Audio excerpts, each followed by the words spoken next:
Good morning, everyone. How are you?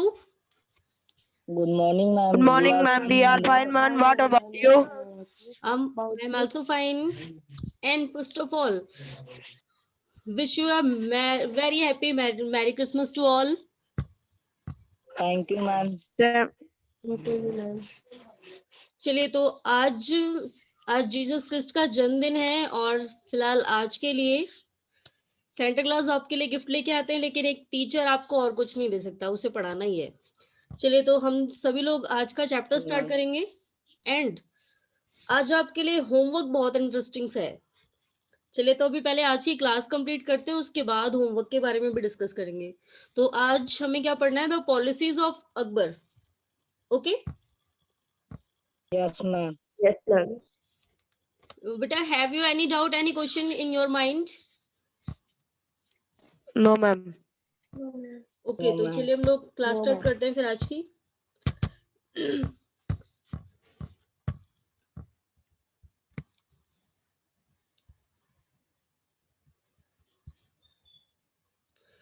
Yes, तो हम last class में जब्त एंड जमींदार एंड जागीरदारी सिस्टम सब कुछ पढ़ चुके थे। आज सबसे पहले हमें स्टार्ट करना है अकबरनामा एंड आईने अकबरी। तो इसको अकबर की पॉलिसीज को पढ़ने के पहले हमें ये पढ़ना है, क्योंकि अकबर की जो पॉलिसीज है वो हमें इन्हीं के थ्रू पता लगती है। तो इसे किसने लिखा था जिससे हमें अकबर की पॉलिसीज के बारे में पता लगता है? चलिए तो हम अपने इस आप टॉपिक बोल से स्टार्ट करते हैं। तो अकबरनामा क्या है, ये किसने लिखा था और क्यों लिखा था? चलिए तो पहले ये वाला टॉपिक स्टार्ट करते हैं सभी। तो टॉपिक क्या है हमारा? अकबरनामा एंड आईने अकबरी। तो अकबरनामा और आईने अकबरी क्या है, तो देखिए स्टार्ट करते हैं हम। Akbar ordered one of his close friend and courtiers। तो अकबर ने अपने एक क्लोज फ्रेंड, अपना जो उनके जो बहुत करीबी एक मित्र था और उनका एक दरबारी भी था, तो उन्होंने उसे क्या कहा था कि उन्होंने उसे ऑर्डर दिया। अब उसका नाम क्या था? अबुल फजल। तो उन्होंने अबुल फजल, जो कि उनका एक बहुत ही करीबी दोस्त रहा है और इनका एक दरबारी भी था, इनके दरबार में रहता था ये। तो अब इन्हें अकबर ने इन्हें क्या आदेश दिया था? To write a history of his reign. तो उन्होंने अबुल फजल से ये कहा कि तुम मेरे अंपायर में रहते हो, तुम जो कुछ भी देखते हो मेरी लाइफ के बारे में तुम्हें पूरा एक बुक में लिखना है। तो अब देखिए, अब अबुल फजल ने क्या किया है। Abul Fazl wrote a 3 volume history of Akbar's reign. तो अबुल फजल ने एक हिस्ट्री की बुक लिखी है इनके बारे में, लेकिन वो 3 वॉल्यूम है। दैट मीन्स कि 3 आयामी है, उसे 3 पार्ट में डिवाइड किया गया है। चलिए तो फर्स्ट वॉल्यूम क्या बताता है हमें? तो ये जो इन्होंने पूरी बुक लिखी थी इसका नाम है अकबरनामा। यानी कि एक ऐसी बुक जिसमें अकबर की पूरे लाइफ को 3 कैटेगरीज में डिवाइड किया गया है। तो उस पूरी मोटी सी बुक का नाम हो जाता है अकबरनामा। अब आईने अकबरी क्या है? तो देखिए, फर्स्ट जो वॉल्यूम है, इस बुक का first part dealt with Akbar's ancestors and the तो जो फर्स्ट वॉल्यूम है, यानी कि इसका जो पहला पार्ट है, उसमें अकबर के एनेस्टर्स के बारे में, उनके पूर्वजों के बारे में बताया गया है। एंड जो इसका सेकंड पार्ट है, and the second volume recorded the events of Akbar's reign. और जो इसका सेकंड पार्ट है उसमें अकबर के रीजन, दैट मीन्स कि जो अकबर का अंपायर था, उसमें जो मेन इवेंट्स होते थे, मुख्य अवसर, और उन अवसरों पर राजा क्या करते थे, तो ये सारी चीजें उस सेकंड पार्ट में लिखी गई है। एंड थर्ड पार्ट जो है, थर्ड वॉल्यूम, जिसका नाम है आईने अकबरी। तो जो थर्ड पार्ट है इसका, आईने अकबरी, इसमें क्या लिखा गया है? Akbar's administration, household army and the revenue and the geography of his empire। तो इसमें उन्होंने अकबर के एडमिनिस्ट्रेशन के बारे में, वो कैसे शासन चलाते थे, कैसे सब लोग रहते थे, हाउस होल्ड चीजें कौन कौन सी चीजें की जाती थी घर में, आर्मी के बारे में लिखा है, and the revenue collection. And इसके अलावा ज्योग्राफी ऑफ हिज अंपायर। तो उसके अंपायर में कैसी चीजें कैसी दिखती थी, कितना अंपायर उसके अंडर था, ये सारी चीजें उन्होंने आईने अकबरी में लिखा है।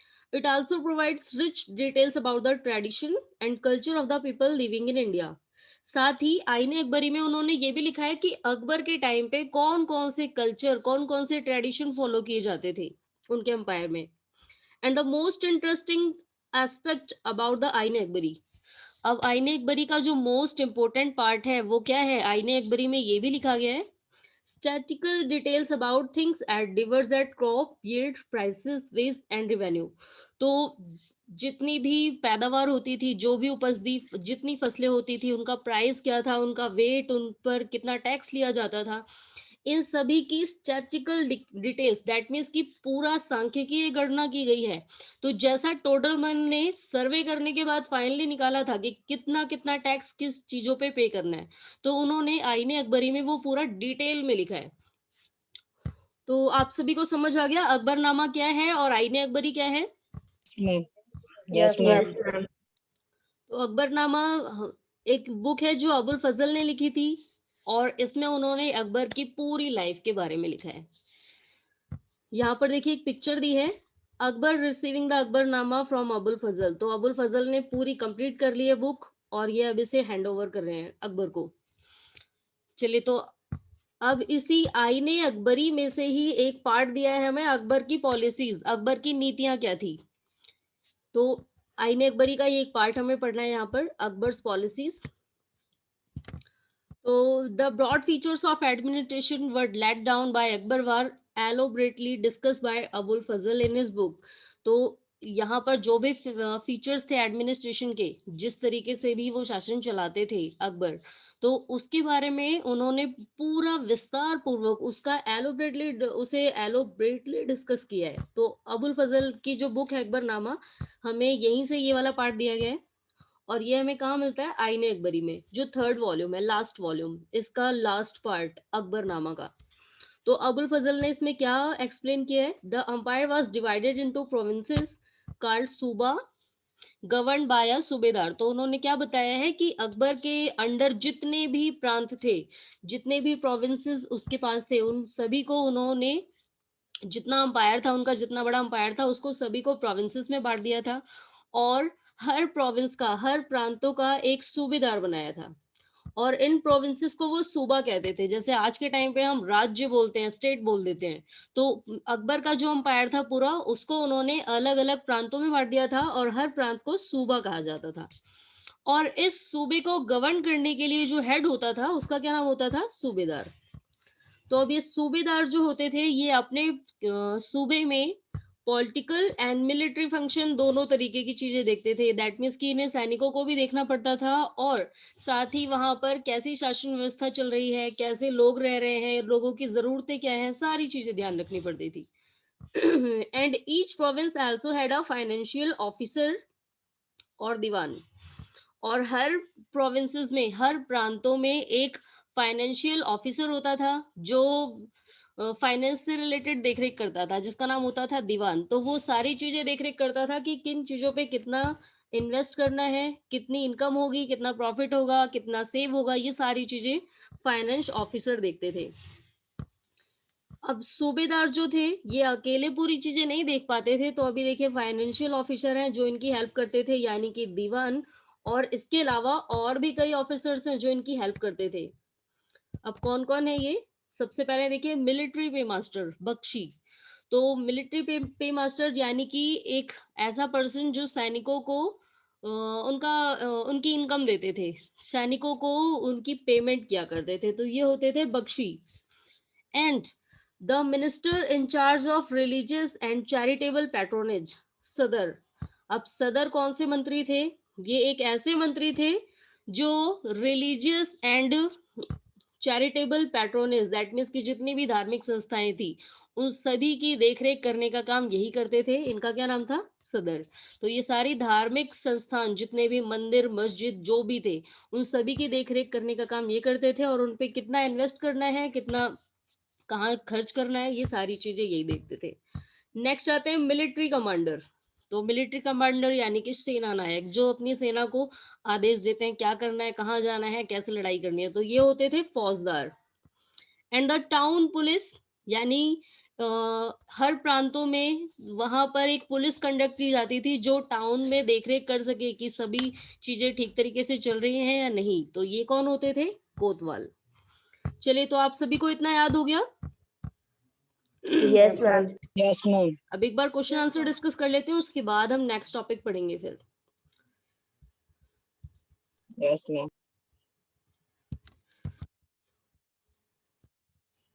अभिषेक पांडे, चलिए आपसे स्टार्ट करते हैं. Who wrote Akbarnama?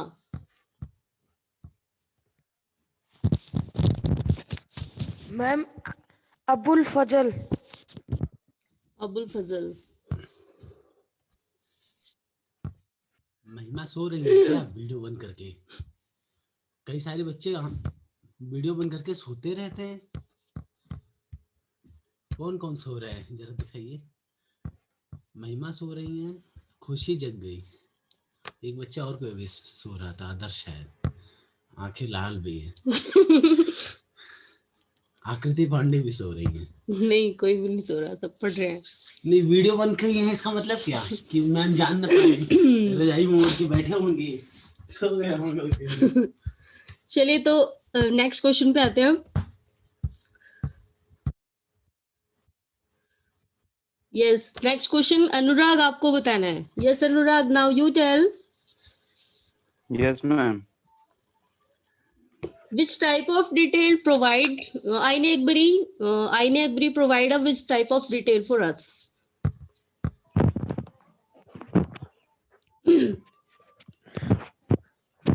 Aine Akbari, its rich statistical details about things as diverse as crops, yields, prices, bids, and revenues. Okay, very good. Yes, Muskan, now you tell. Who is Subedar?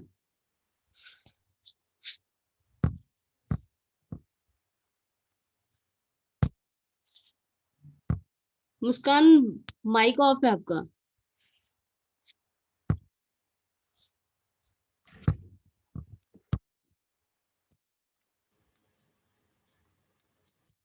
Yes, Abhishek, now you tell.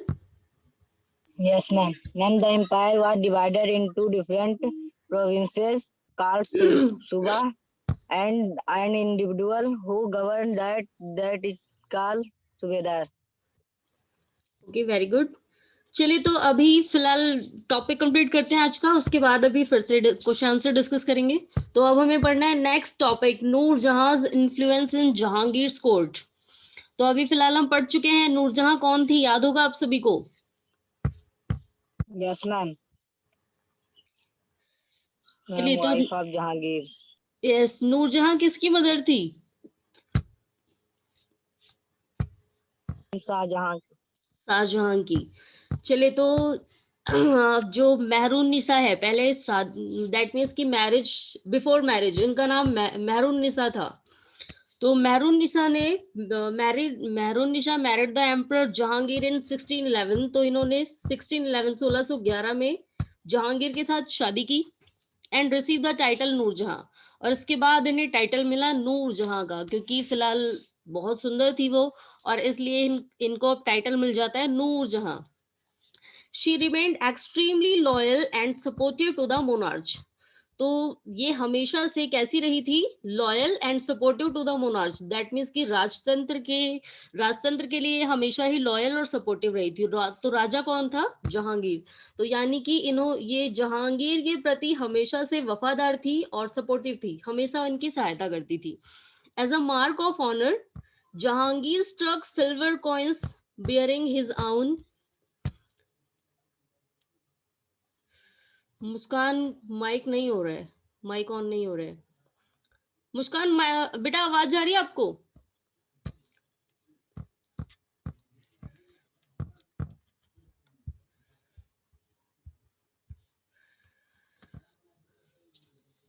चलिए तो आगे का topic discuss करते हैं. तो as a mark of honour, Jahangir struck silver coins bearing his own title on side and the other the inscription stuck the name of the queen Begum Nurjahan. तो अब as a mark of honour, यानी कि नूरजहां को सम्मान दिलाने के लिए, इनको सम्मान देते हुए जहांगीर ने क्या किया था? तो जहांगीर स्टक सिल्वर कॉइन, इन्होंने सिल्वर कॉइन बनवाए और बियरिंग इज आउन टाइटल. तो एक तरफ उसमें अपना टाइटल रखा, यानी कि सम्राट जहांगीर. ऑन अदर साइड और दूसरी तरफ क्या किया, एक इंस्क्रिप्शन लिखवाया, struck the name of the queen Begum Nurjahan. तो दूसरी साइड उन्होंने क्या किया था, बेगम नूरजहां का नाम लिखवाया। तो यानी कि इन्होंने जब सिक्के जारी किए थे अपने टाइम पे, अपने अंपायर के टाइम पे सिल्वर कॉइन्स जारी किए थे, तो उसमें एक तरफ अपना नाम लिखवाया था और दूसरी तरफ अपनी वाइफ नूरजहां का नाम लिखवाया था। चलिए तो अब आगे देखते हैं। The adjoining document is an order farman of Nur Jahan. अब आगे देखिए, फिलहाल हम पढ़ तो नहीं पाएंगे, हम में से किसी को उर्दू नहीं आती, तो अब ये फरमान दिया हुआ है हमें, ये नूरजहां का फरमान है। फरमान का मतलब आदेश, वो क्या बताना चाहती थी। तो the square seal state command of her most sublime and elevated majesty Nur Jahan Padshah Begum. तो अब ये स्क्वायर शेप यही है। तो स्क्वायर सील स्टेट जो है, इसमें क्या लिखा हुआ है, command of her most sublime and elevated majesty Nur Jahan Padshah Begum. तो इसमें लिखा है किसका फरमान है ये, मोस्ट सबलाइम यानी कि सबसे उन्नत, जो सबसे ज्यादा बहुत अच्छी हैं, उनके जैसा कोई भी नहीं है, बहुत ही उन्नतशील है, हमेशा आगे की तरफ बढ़ने वाली है। एंड एलिवेटेड, एलिवेटेड का मतलब होता है गौरवशाली, जिसका गौरव बढ़ता जाए। तो यहाँ पर देखिए इसमें क्या बताया गया है कि ये किसका फरमान है, the most elevated and most sublime Begum Nurjahan Padshah Begum का फरमान है ये। चलिए तो अब आगे आता है राउंड सील स्टेट। अब ये जो गोल वाला है, इसमें क्या लिखा गया है, the round seal state by the son of Shah Jahangir she become as brilliant as the moon. अब इसमें क्या बताया, by the son of Shah Jahangir, तो शाह जहांगीर के सूर्य से, तो फिलहाल इनके पास कोई सूरज नहीं था, यहाँ पर बताया है इनके शौर्य से। तो शाह जहांगीर के शौर्य से यानी कि इनके प्रताप से, she become as brilliant as the moon. तो जब तक जहांगीर का प्रताप इनके ऊपर बना रहा, जहांगीर के प्रताप से ये कैसी बन गई हैं, ब्रिलियंट एज द मून, ये चांद की तरह चमकने लगी हैं। May Nurjahan Padshah Begum be the lady of the age. और नूरजहां पातशाह बेगम जो हैं, ये हमेशा से ऐसे ही चमकती रहें। ये जो है, ये एक ऐसी महिला है जो आगे आने वाले टाइम में भी चमकती रहे। तो फिलहाल ये हमें इस डिटेल में दिया गया है, एक स्क्वायर टाइप कॉइन में और दूसरा ये सर्कल वाले कॉइन में। तो फिलहाल बताया ऐसा जाता है कि जहांगीर के टाइम पे शासन की देखरेख यही करती थी, और जहांगीर को बताया जाता है कि वो शासन में ध्यान नहीं देते थे, नूरजहां सारा ध्यान देती थी, और इसी वजह से एक टाइम ऐसा भी आया था कि अर्थव्यवस्था बिगड़ गई थी। चलिए तो फिलहाल हमें इतना नहीं दिया है और हमें डिटेल में पढ़ने की जरूरत है भी नहीं। अब हम आते हैं नेक्स्ट टॉपिक पे। तो अकबर्स नोबल, अभी फिलहाल हमारा अकबर की पॉलिसीज वाला पॉइंट छूट रहा है और उसी में कंडक्ट करना है हमें ये। तो Akbar's noble commanded large armies and had access to large amounts of revenue. While they were loyal to the empire, functioned efficiently, but by the end of the 17th century, many nobles had built independent networks of their own. तो अभी हमने पढ़ा था कि जो अकबर के commanders थे वो बहुत ही नोबल थे, बहुत योग्य थे, उनके पास लार्ज आर्मी थी, बहुत बड़ी सेना थी, एंड वो बहुत बड़ी मात्रा में टैक्स कलेक्शन भी करते थे। While they were loyal to the empire, और ये अपने शासन के प्रति वफादार भी थे, अपने अंपायर के प्रति वफादार थे, अपने शासक के साथ कभी भी धोखा नहीं करते थे। फंक्शन वेरी एफिशिएंटली, बहुत ही कुशलता से सारे काम करते थे। लेकिन by the end of the 17th century, लेकिन 17th सेंचुरी के एंड तक आते आते many nobles had built independent networks of their own. तो इसमें से बहुत सारे जो योग्य शासक थे, इन्होंने क्या किया, ये फ्री हो गए, इंडिपेंडेंट हो गए। दैट मीन्स कि इन्होंने राजा का साथ छोड़ दिया। इन्हें ऐसा लगने लगा कि अब तो हम पावरफुल हो चुके हैं, हमें राजा की जरूरत नहीं है।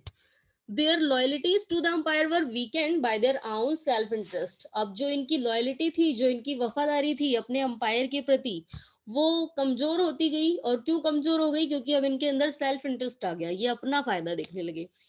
तो जब अपना फायदा देखने लगेंगे, यानी कि सारे ऐसे काम करने हैं जिससे अपना फायदा हो, और इस प्रोसेस में उन्हें अपने अंपायर के साथ धोखेबाजी करनी पड़ी, और इसकी वजह से उन्होंने क्या किया, फिर बाद में वो इंडिपेंडेंट हो गए। चलिए तो अभी फिलहाल हमें ये नहीं दिया हुआ है, आगे क्या होता है, क्या हुआ है 17th सेंचुरी में, अभी हमें ये नहीं दिया है। देखिए अब आगे क्या टॉपिक दिया है हमें। While Akbar was as Fatehpur Sikri during 1570s he started discussion on the religions with the ulema. चलिए, तो यही टॉपिक अब हमें ये बताएगा कि अकबर को सभी इतना लाइक क्यों करते हैं. यस, इनकी पॉलिसीज में ये टॉपिक दिया हुआ है. तो जब अकबर ने while Akbar was at Fatehpur Sikri, तो जब अकबर फतेहपुर सीकरी गए थे 1570 में, he started discussion on religion with the उलेमा. तो यहाँ पर ये धर्म के ऊपर डिस्कशन करते थे, विचार करते थे. अब किसके साथ? उलेमा, ब्राह्मण, जीसस प्रिस्ट, वो are Roman Catholic and Zoroastrians, that means की जेसुइट पादरी. This discussion took place in the Ibadat Khana. और ये इन सभी से कहां पर डिस्कशन करते थे? इबादत खाना में. तो अभी देखिए, इन्होंने सारे धर्मों के जो हेड हैं, दैट मीन्स की पुजारी, पंडित, जीसस क्रिस्ट, ईसाई, उलेमा, सबको बुला लिया है. तो उलेमा यानी कि जो मस्जिद में जो हेड पर्सन होते हैं, वहां पर पूजा करने वाले. ब्राह्मण जो हमारे मंदिर में पुजारी होते हैं. जीसस क्रिस्ट जो कि वहां पर चर्च में होते हैं head. And Roman Catholic and Jesuit पादरी जो कहां पर होते हैं? फिलहाल इनमें थोड़ा सा डिफरेंट है प्रिस्ट एंड जेरुस्ट्रियंस में, क्योंकि ये एक गिरजाघर में रहते हैं और एक कहां पर रहते हैं? एक जो टॉम टाइप का बनाया जाता है बौद्ध धर्म में. तो ये जो जेसुइट पादरी हैं, ये वहां पर रहते हैं. और जो रोमन कैथोलिक, सॉरी ये क्या दिया हुआ है मैं, प्रिस्ट, तो ये कहां पर रहते हैं? चर्च में. तो इसमें फिलहाल थोड़ा सा डिफरेंट है. एक होते हैं बौद्ध धर्म को मानने वाले और दूसरे क्रिश्चियन धर्म को मानने वाले. तो अब अकबर क्या करते थे? इन सभी के हेड्स को बुलाने के बाद ये इबादत खाना में बैठ करके डिस्कशन करते थे. अब वहां पर क्या डिस्कशन होता था? He was interested in the religion and social custom of different people. तो ये इंटरेस्ट लेते थे अलग अलग रिलीजन में. इन्हें सारे धर्म बहुत पसंद थे. इन्हें केवल अपना धर्म नहीं, सारे धर्मों को पसंद करते थे ये. एंड देखिए इनका मानना क्या था? Akbar's interaction with people of different faiths made him realize that the religious scholar who emphasized ritual and dogma were often bigots. तो अब देखिए ये इन्हें क्या लगता था? अकबर का इंटरेक्शन, दैट मीन्स कि अकबर की आंतरिक क्रिया क्या थी? वो क्या चाहते थे कि ऐसे लोग जो फेथ करते हैं अलग अलग रिलीजन्स पे और जो एम्फेसिस करते हैं किसी चीज को, किसी भी धार्मिक चीजों को एम्फेसिस करते हैं, ज्यादा मान्यता देते हैं. And dogma were often bigots. तो अब आगे देखिए और क्या कहते हैं कि वो इतना ज्यादा कट्टर तरीके से मानते हैं कि अगर थोड़ी सी भी चूक हो गई तो क्या करते हैं? इसके लिए बलि चढ़ाई जाती है या कुछ और करते हैं. तो वो इसी का विरोध कर रहे थे अकबर. दैट मीन्स कि वो क्या कहते थे कि किसी धर्म को फॉलो करिए आप, लेकिन इतना ज्यादा नहीं कि अगर उसमें चूक हो जाए तो हम उसके लिए दूसरे का बुरा करना शुरू कर दें. तो अब आगे देखिए, their teachings created division and disharmony amongst his subject. अब आगे क्या बोलते हैं ये कि ऐसे लोग जो भी किसी भी रिचुअल को ज्यादा मानते हैं, बहुत ज्यादा मानते हैं, कट्टरपंथी होते हैं एकदम, तो उनकी जो टीचिंग्स होती है वो समाज में डिवीजन, भेदभाव फैला देती है और डिसहार्मोनी, दैट मीन्स की असामंजस्य हो जाता है. सभी लोग एक दूसरे को गलत तरीके से देखते हैं. वो ऐसा मानते हैं ये दूसरे धर्म का है, ये दूसरे धर्म का है और हमें बातचीत नहीं करनी. तो this eventually led Akbar to the idea of Sulh Kul और यूनिवर्सल पीस. तो अब अकबर ने देखिए इसके लिए क्या आइडिया दिया. ये सभी लोगों के साथ मीटिंग इसलिए करते थे उनको समझाने के लिए कि आपकी जो मान्यता है ना किसी चीज को लेकर के, इतनी तगड़ी मान्यता है कि आप अपने धर्म के लिए कुछ भी कर सकते हैं, तो आप अपने धर्म को मानिए, लेकिन इतना ज्यादा नहीं कि किसी दूसरे को इससे परेशानी हो जाए. तो उनकी इसी टीचिंग्स को, दैट मीन्स की जो उनकी मान्यता थी, उनका जो आइडिया था सभी धर्मों को मान्यता देके चलने का, लेकिन उससे ज्यादा इंपॉर्टेंस नहीं देने का, तो ये इनका जो आइडिया था इसका क्या नाम था? सुलह ए कुल, और जिसका मतलब था यूनिवर्सल पीस. दैट मीन्स कि वो क्या चाहते थे? यूनिवर्सल पीस, पूरी शांति. तो सभी लोग जो है वो बिल्कुल शांति के साथ रहे, बिना लड़ाई झगड़े के. ओके. तो अगर अब आपसे पूछा जाएगा कि सुलह ए कुल क्या है, तो आप सभी लोगों को पता लग जाएगा कौन सा आइडिया है ये, और इस आइडिया के थ्रू अकबर क्या समझाना चाहते थे. Yes Yes, ma'am. अब तो मुझे लग रहा है सच में आप लोग सो गए, यस किसी मैम। की आवाज नहीं आ रही। Yes, ma'am. चलिए, तो सुलह ए कुल ये कौन सा आइडिया था जिसमें सभी धर्म के लोगों को, सभी धर्मों को मान्यता देते हुए, दैट मीन्स कि सभी अपने धर्म को फॉलो करें, लेकिन उसे इतना ज्यादा कट्टर तरीके से ना फॉलो करने लगे कि उससे दूसरे को नुकसान हो जाए। तो अकबर का यही आइडिया था, सुलह ए कुल। This idea of tolerance did not discriminate between people of different religion in his realm. Instead, it focused on a system of ethics, honesty, justice, peace. अब देखिए इनका जो आइडिया था, this idea of tolerance did not discriminate, अब इनका जो idea था ये कोई भी डिस्क्रिमिनेट दैट मीन्स कि कोई भी भेदभाव नहीं करता था अलग अलग धर्मों के प्रति। इन इज रियाम यानी कि उनके तरीके से, उनका जो ये आइडिया था, उनका जो ये मानना था, तो इसमें किसी भी धर्म के साथ कोई डिस्क्रिमिनेशन नहीं हो रहा था। और इसके अलावा ये जो आइडिया था ये कैसा था, ये ऐसे सिस्टम पे फोकस करता था जहां पर सभी के बीच में ऑनेस्टी हो, सभी के साथ जस्टिस हो एंड सभी के बीच में पीस बना रहे, शांति बनी रहे। दैट वाज यूनिवर्सली एप्लीकेबल, और ये जो आइडिया था ये सार्वभौमिक रूप से अपनाने योग्य था, यानी कि ये जो आइडिया है ये सभी के लिए ऐसा है जिसको सभी फॉलो कर सकते हैं। Abul Fazl helped Akbar in forming a vision of governance around this idea of Sulh-e-Kul.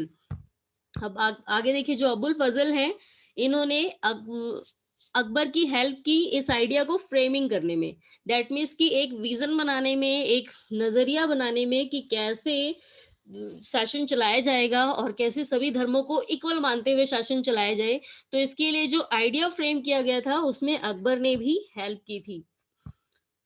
तो ये जो सुलह-ए-कुल का आइडिया था इसमें अबुल फजल हमेशा ही अकबर के सपोर्टर रहे थे। This principle of governance was followed by Jahangir and Shah Jahan as well.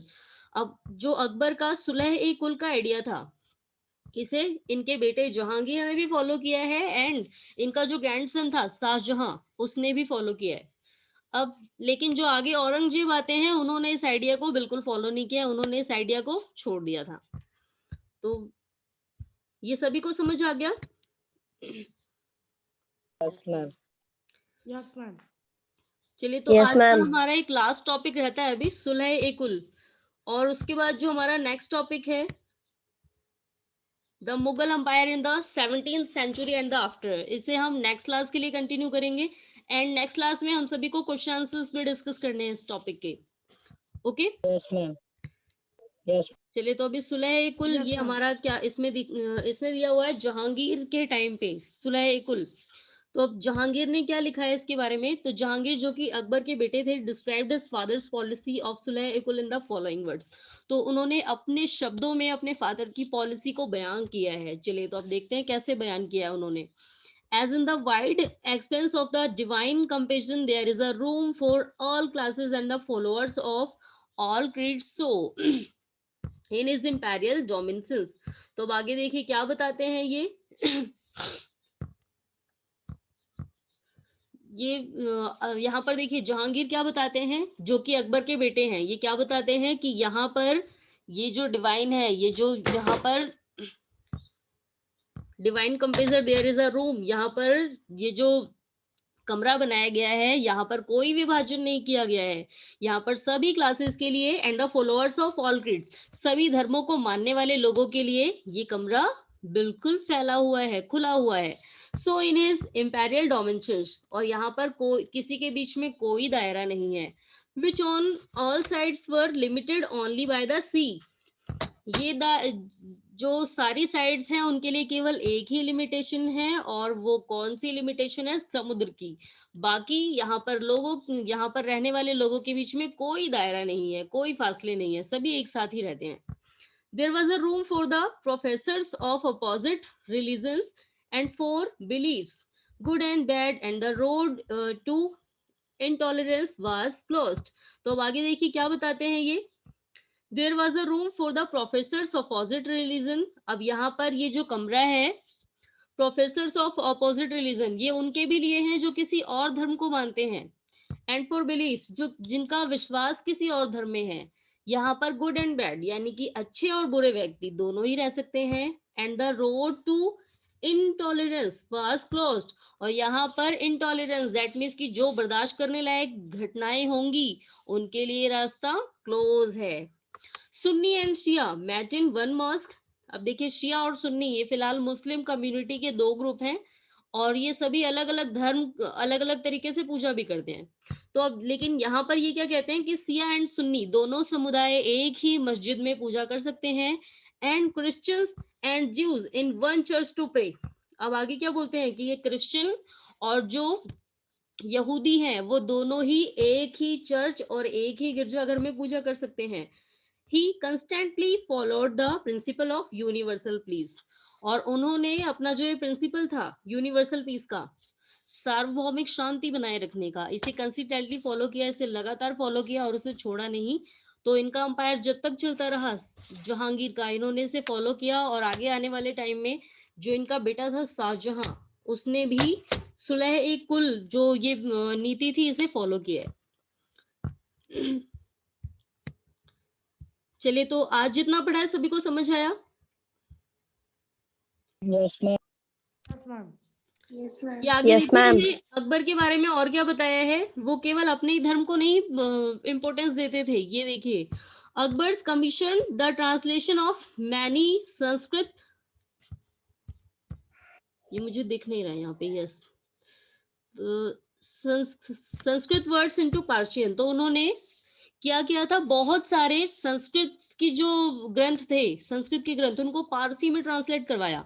ए मकतब खाना और translation bureau was also established at the Fatehpur Sikri for this purpose, और इसीलिए उन्होंने फतेहपुर सीकरी में एक मकतब खाना स्टैब्लिश करवाया, स्थापना करवाई उसकी। और मकतब खाना में क्या किया जाता था, वहां पर किसी दूसरी लैंग्वेज के ग्रंथ को पार्सियन में ट्रांसलेट किया जाता था। तो देखिए अब इन्होंने किस किस ग्रंथ को ट्रांसलेट करवाया है। तो देखिए फर्स्ट है महाभारत। तो इन्हें दैट मीन्स कि ये उसे जानना चाहते थे उसमें क्या दिया गया है और उस धर्म में क्या लिखा गया है, और इसीलिए इन्होंने महाभारत का ट्रांसलेशन करवाया। रामायण का भी ट्रांसलेट करवाया है, and Lilavati and Yog Vashishtha were some of the notable Sanskrit works. अब लीलावती एंड योग वशिष्ठ ये दोनों ऐसी बुक हैं जो संस्कृत में लिखी गई थी, इनका भी इन्होंने ट्रांसलेशन करवाया है। And the Razmnama Persian translation of the Mahabharata contains lavish illustration of the events of Mahabharat.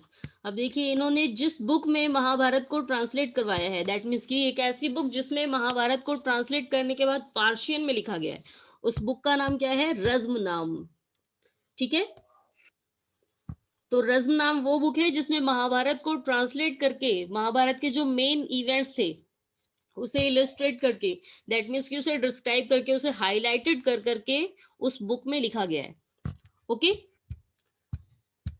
Yes, ma'am. चलिए, तो Yes, sir.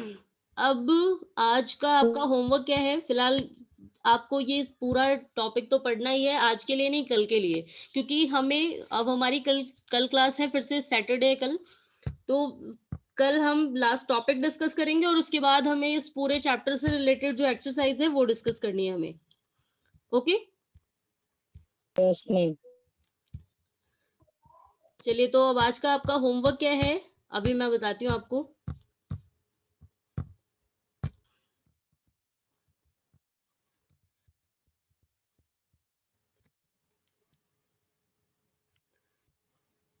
अब आप ये सोच रहे होंगे भी पढ़ा तो है नहीं हमने, होमवर्क कहाँ से करेंगे इसमें। यस, यही लग रहा है ना। Yes, ma'am. चलिए, तो अभी फिलहाल आपकी प्रॉब्लम दूर करती हूँ। यस, तो आज आपको क्या करना है, बी आर डिटेक्टिव बनना है सभी को। एंड देखते हैं कि सबसे ज्यादा ये डिटेक्टिव वाला माइंड किसके अंदर है, यानी कि सबसे पहले किसका होमवर्क आता है। तो देखिए करना क्या है आपको, ये आपको जितने भी ये पैराग्राफ दिए हैं, जितने भी सेंटेंसेस दिए हैं ABCDE जो एंड तक, तो कहाँ तक दिया है हमें, J। यस, तो आपको क्या करना है, ये सारे ही सेंटेंसेस पढ़ने हैं, इन सभी को रीड करना है, और उसके बाद इन सभी सेंटेंसेस में एक रिवर का नाम दिया हुआ है। जैसे एग्जांपल दिया है, देखिए आपको first Mandira, Vijay Lakshmi and Surendra are my best friend. तो इसमें देखिए यहाँ पर आर ए लिया है और यहाँ से वी आई लिया है और इस रिवर का नाम बन जाता है रावी। तो ऐसे ही आपको बाकी के सेंटेंसेस जो है इनमें भी ढूंढना है और आपको बताना है कि यहाँ पर कौन सी रिवर का नाम बन रहा है। Okay Yes, ma'am. चलिए, तो आज का ये आपका होमवर्क है। बाकी आपको इसके अलावा आज अभी और कोई होमवर्क नहीं करना है। Okay Yes, ma'am.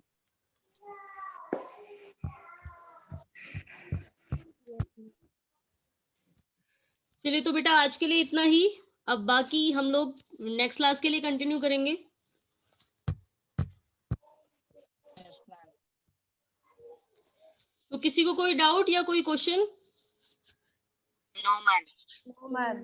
ओके बेटा, तो चलिए फिर आज के लिए इतना ही। अब हम नेक्स्ट क्लास में मिलेंगे। And once again merry Christmas to all. Same too, ma'am. Same to you, ma'am. Okay बेटा, goodbye everyone. Goodbye, ma'am. Goodbye, ma'am. Ma'am, goodbye.